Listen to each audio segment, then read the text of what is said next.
Magandang gabi sa inyo mga bossing. So, ngayon na tayong kapag live ulit. So ayun, nagawa na natin yung PDC type na 16 MOSFET EE55 mga bossing. Tapos, nagdagdag din na pala ako ng capacitor sa output. So, bali 6 na piraso. So, ayun. Tapos, yung inductor natin, yung E42, yung ferrite core. Tapos apat yung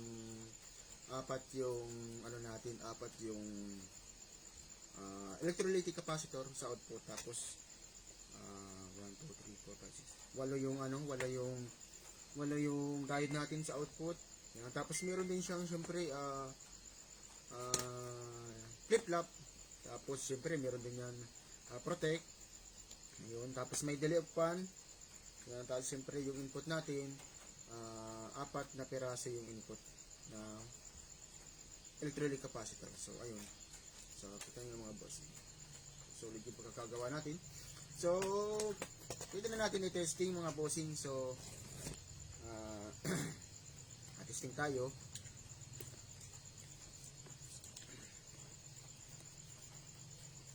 So kanina tapos ko na kasi ito. So hindi na tayo nakapag-live gawa ng meron tayong pinuntahan. So pero di ko pa ito natitesting. So testingin natin mga bossing. Kabit na.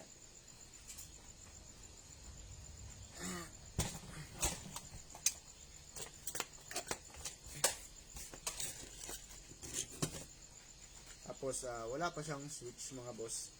So gawa muna natin pang samantalang switch. Madali para may switch tayo.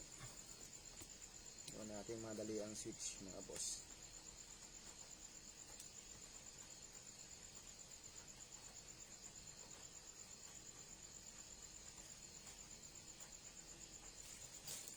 So kaya nito ang hanggang 6,000 watts na halogen light. So kaso ang problema mga bossing, yung binili kong na dalawa na halogen light, yung isa ay sira, naputol na yung halogen light. So di ko alam kung sa napaka-sensitive kasi ng halogen light, pag naugog kasi napuputol yung spring niya sa loob. So yung isa lang, bali ang natito lang natin yung 3,000 watts na ang pagaganahin natin mamaya. Kabitan ko muna mga bossing ng switch para di rin tayo mahirapan pag on. Madalian lang.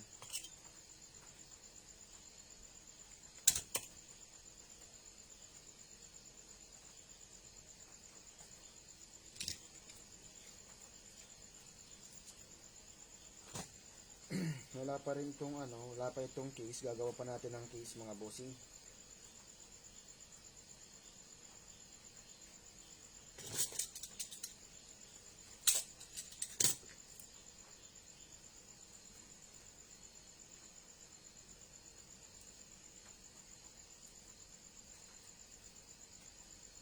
So ayan.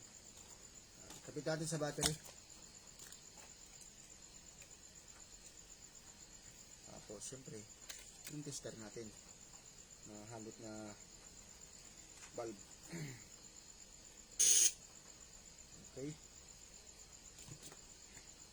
Tapos kapit natin sa battery. Testing. So lagyan natin sa low.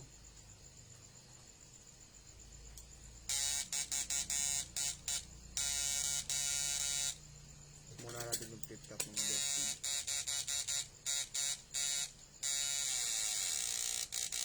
Ayan. Para makita nyo mga bossing yung ating pagkatest nyo sa halogen light. So lagyan natin sa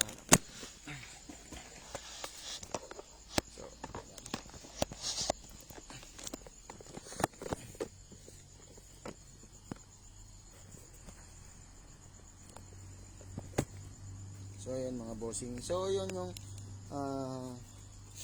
16 MOSFET natin. Okay, testing mo natin sa 1000 watts muna mga bossing. Nakalow yung toggle switch, nakalow yung frequency, yung potentiometer niya. Adjust natin.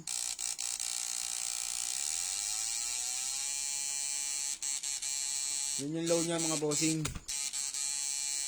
Solid power. Tapos lagyan natin ng flip-flop. Ayan.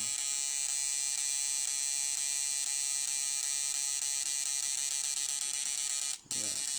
Low yan na ng mga bossing ng toggle switch. Adjust natin yung frequency. Low. Yan yung low niya mga boss.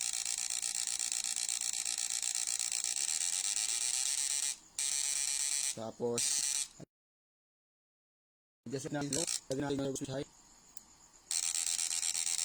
Ayan. Mas malakas mga bossing. Design flip-flop.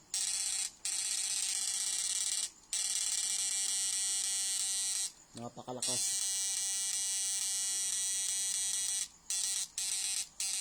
Tapos meron din siyang syempre delay of pan. May delay of pan din yan mga bossing. So lagyan natin yung delay of pan nya.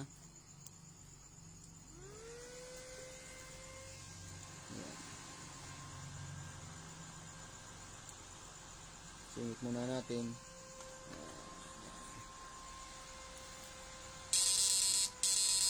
Yan, yung delay of pan po niya. Mga 30 to 40 seconds po yung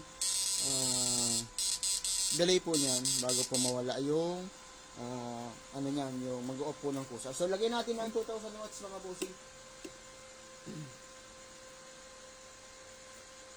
Lagyan natin sa 2000 watts. Ayan. Lagyan natin sa low. Ayan. Low, tapos naka-load din yung toggle switch.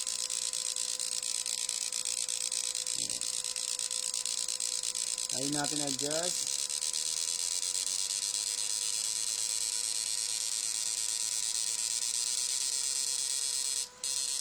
Tapos load natin ng isa pa. So dapat ito mga bossing ay 4 na halogen light. Kaso ang problema mga boss ay yung halogen natin na isa naputol o putol mga bossing. So kaya sana yan hanggang 6,000 to 7,000 watts. Yeah.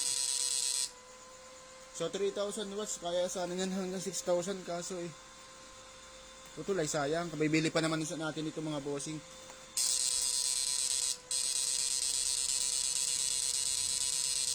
Lagyan natin sa high. Ayan. Flip-flop off. Ayan.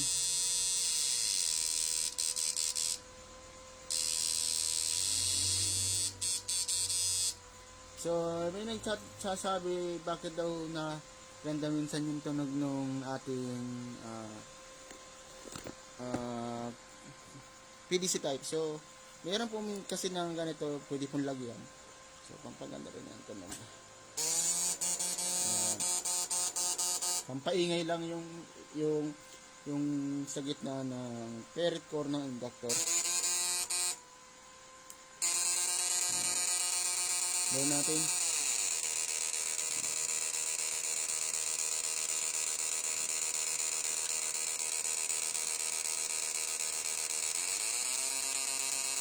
Napakalakas mga bossing.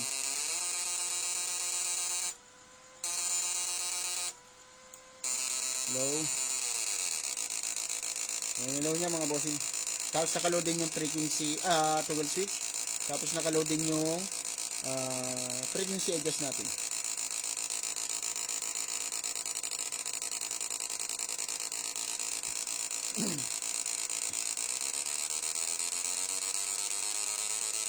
Halimbawa, kaya yung low natin, yan, kasi ganyan po ang tunog. Pwede po rin yan siyang gamitin halimbawa nasa bangka. Kung kayo po halimbawa ay manghuhuli lang karapa lang, Yan po, pwede po yung naka-steady, nakababa yung switch, sige-sige lang po yan. Yan.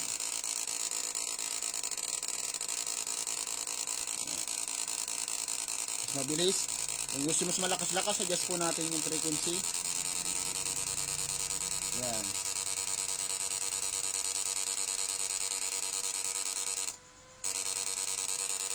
So, yan po mga bossing, hindi rin po nag-iinit ang ating heatsink.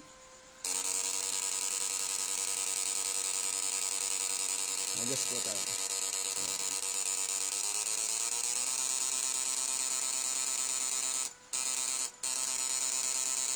High.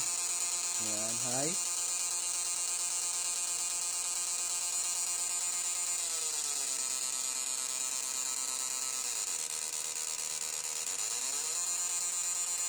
Tapos kung ayaw pong gumamit ng flip-flop, pwede po natin i-off yan. Yan. So mas maganda po halimbawa gusto niyo steady lang yung switch ninyo, tapos ay manguhuli kayo ng karpa, nakabangka, kung malalim, mas maganda po, mas recommend ko mag-on kayo ng flip-flop. Dahil tumutulong po yung flip-flop, mapalutang yung isda. Yan.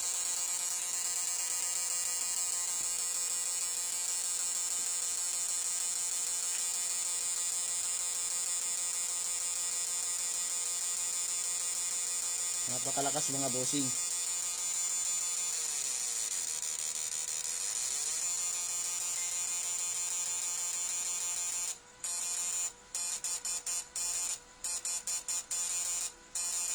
Tapos sinis natin mga bossing yung isa lang, 1,000 watts para makita rin yung gano'ng kalakas yung yun sa 1,000 watts.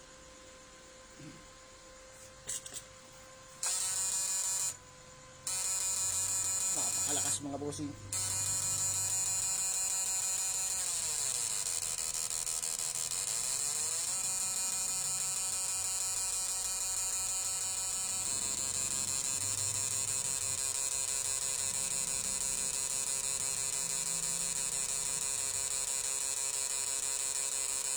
Intos natin.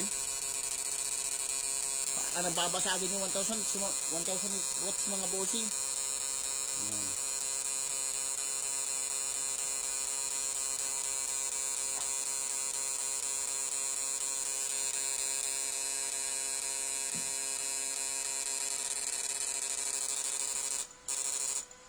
Yan mga bossing. Goods na goods po yung ating mga parts. Adjust natin low. Ayan, low natin. Low yung toggle switch. Ayan.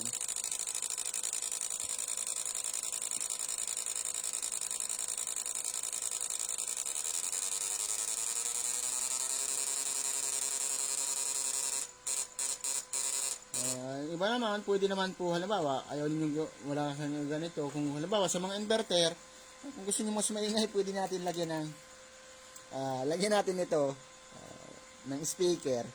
Mas maingay. So, yan. Ayan. So, laki na ito. Para mas sa akin, mas okay yung paired core. Ano mga bossing? Ilagay natin.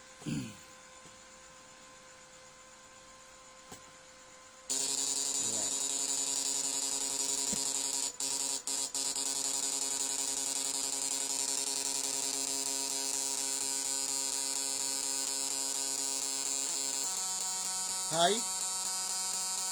Ayan.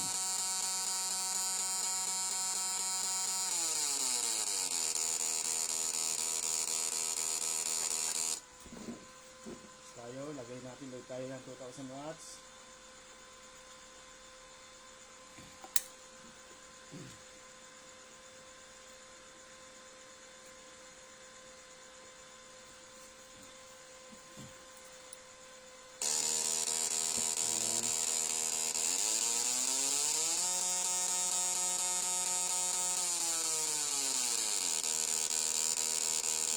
Napakalakas mga bossing, solid.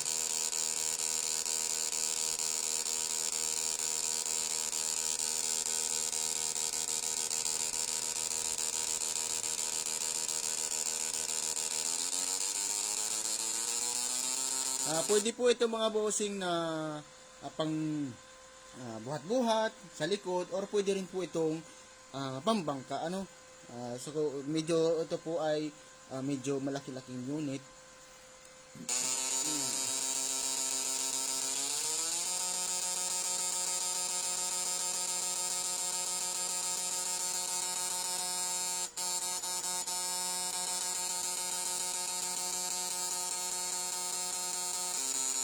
Low. Yeah. Yan po ang mga low niya. Load tayo ng 3,000 watts habang naka-low.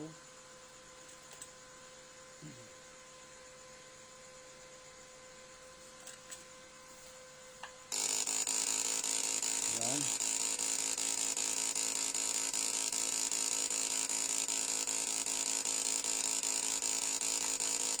Adjust.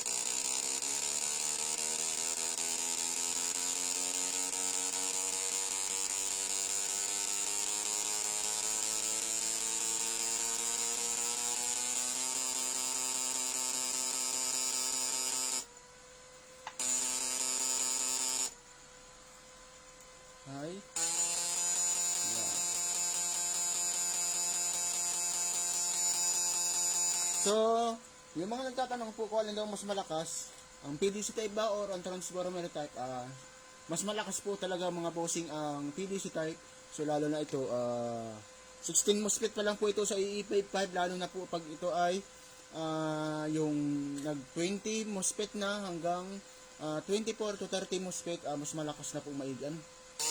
So ngayon, pag gayon po malalakas ng maigi yung mga unit natin, tapos naglalami po ang MOSFET, mas suggested ko po na battery ay medyo mas mataas talaga ng amperahe. Katulad ng 12 e-bike battery, 25 ampere, 38 ampere, so hanggang sa 52 ampere, pwede po ano. Tapos naman po halimbawa ay mangungurinti po kayo, nakabangka naman kayo, mas maganda po kung meron kayong mas magaragandang battery, mas may baong kayong dalawa extra na 52 ampere. So mga 100 to 104 ampere ang dala ninyo, dahil mas maganda po pag mas enjoy po pag mahaba-haba ang inyong pangungurinti. Dahil po pag ganito talagang malalakas na unit, ay syempre kailangan mas mataas ang amperahe dahil po malakas ang aparato. So sa lakas naman po sa kayong huhulihin, talaga naman pong huli ninyo yan.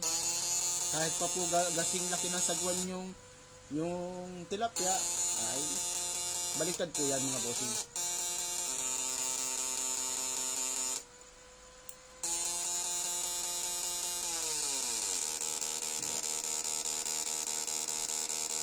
$3,000 watts sa low.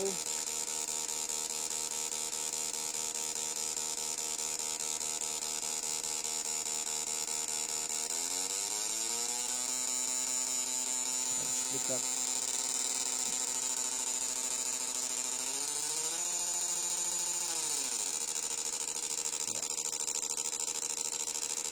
Kahit mga bossing, babadan yung PVC natin. Ang problema,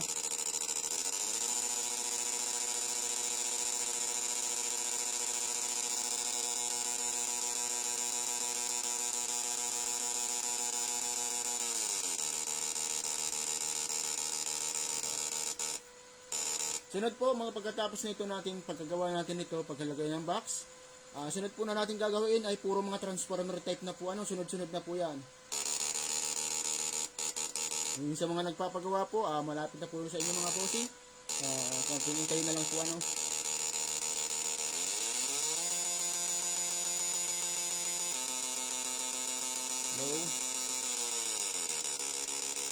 Yan, kung nangangarap pa kayo, yan, adjust na lang po kayo sa plate kung gusto nyo pong mas yung tama ng kuryente, mas mabigat. Tapos pag mas mabilis yung flip-flop, mas mabilis siya lulutang pero hindi siya ganun kabigat yung tama ng kuryente. So gusto nyo adjust na lang kayo sa toggle switch ng frequency, adjust. Yan, kung gusto nyo mas matakas pa.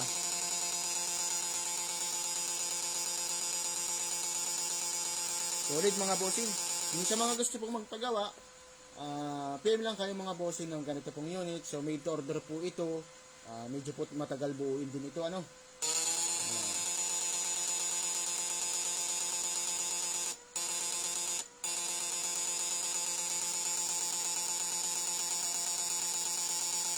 Ito naman mga boss yung tunog niya pag walang ferrite core. Yan. Hindi po masyadong maingay. Ayan. Yan po yung tunog niya pag wala siyang ferrite core, yung inductor.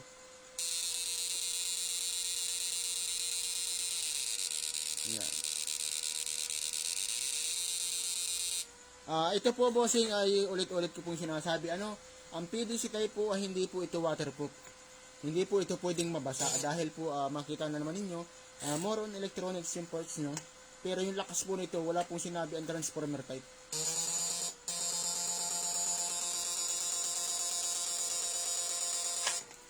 Load natin ulit.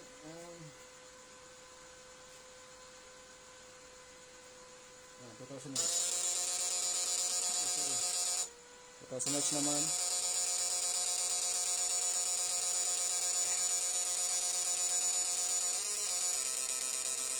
Low ng toggle switch.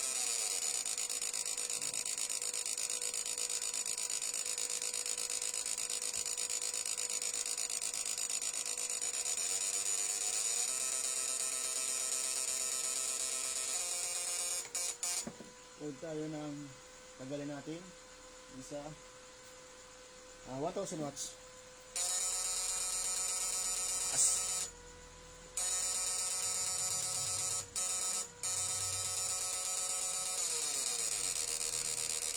Yan mga bossing. Yung sa mga gusto pang magpagawa, yung presyo po nito ay PM na lang po kayo yung sa presyo po ng unit natin.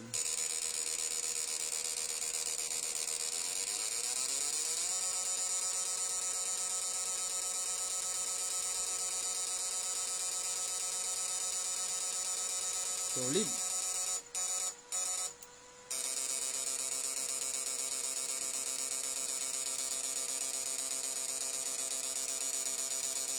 Para ng mga bossing yung halogen light natin para na nakasaksak sa kuryente ng sa bahay.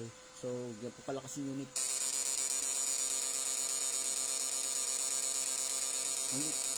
Kahit boss, mga boss, ang layo ko, ramdam ko yung init nung halogen light.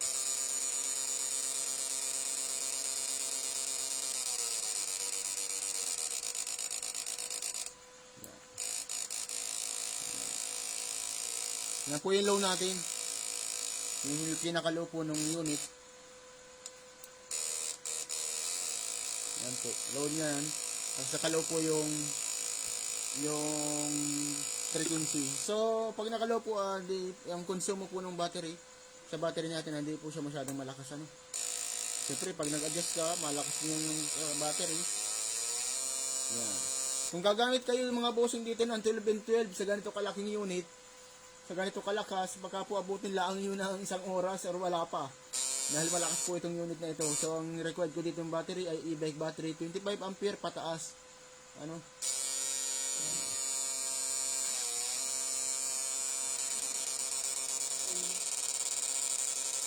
Pag ito yung mga bossing ay mayroong tilapia, hindi na po ito makakagalaw ang tilapia dito. Lalo pag naka-off ang flip-flop. Yan. Pag naka-full, malakas na po yung maigi. Para maglutang yung isda, ang purpose niya na gamit yung flip-flop. Yan.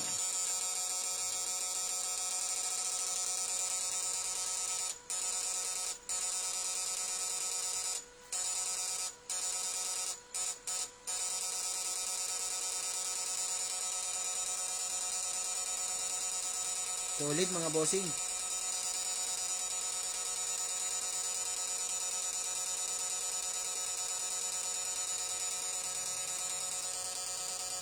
Goods na goods.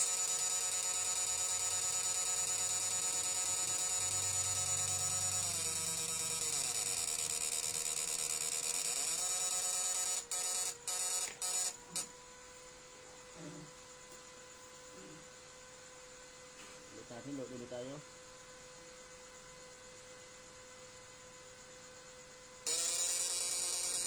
Kasi naman.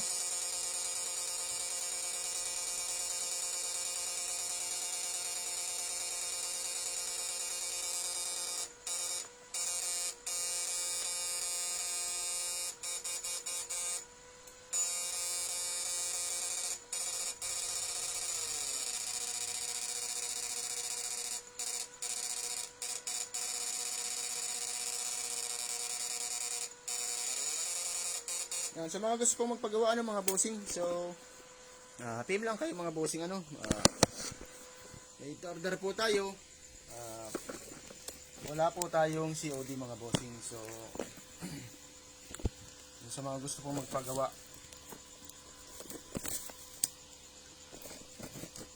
So, yung ano natin mga boss, yung pan po nito, automatic po magpapatay po yung pan. Hanggat di po kayo mag-switch ulit, yan po, nagpatay po yung pan. So, pag po nag-on ulit kayo ng trigger, siyempre under ulit po yan. Tulad po na mag-switch on tayo. Yan po, under po, automatic under siya.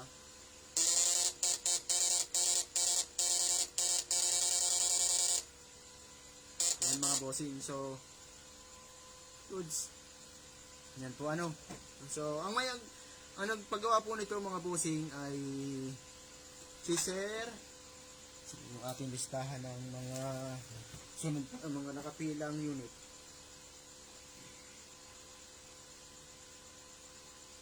Si Sir Oldarico Zagad. So, ayan po yung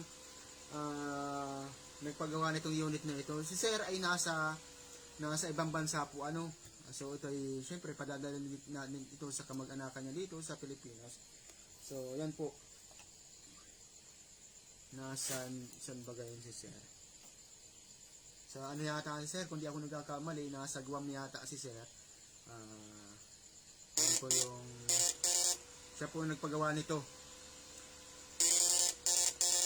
So hindi lang po tayo pang international, pang local, pang international din tayo na kung saan po nakakarating yung mga unit natin na gusto magpagawa. So ayan. So nationwide po tayo dito sa Pilipinas na papadala ng mga unit sa mga gusto pong magpagawa. Through JNT po ako nagpapadala ng mga unit. Mga bossing?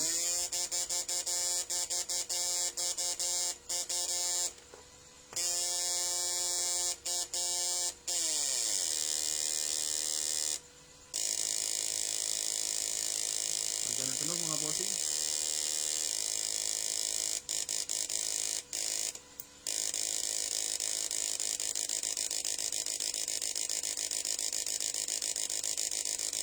Yan. So ayun mga bossing, pa-share na lang din natin live. Tapos pa-support ng aking YouTube channel. Tapos pa-follow na rin sa aking Facebook. Para pag tayo nag-upload, may naka-update din kayo. So yung price po natin, sale po tayo hanggang po December So yun po yung natin, price natin, yung sa mga gusto po magpagawa. Meron po naman nakapost po doon sa ating Facebook, yung price po. Tapos kung gusto po nyo magpagawa, PM na lang po kayo sa akin. Free shipping po tayo sa mga unit.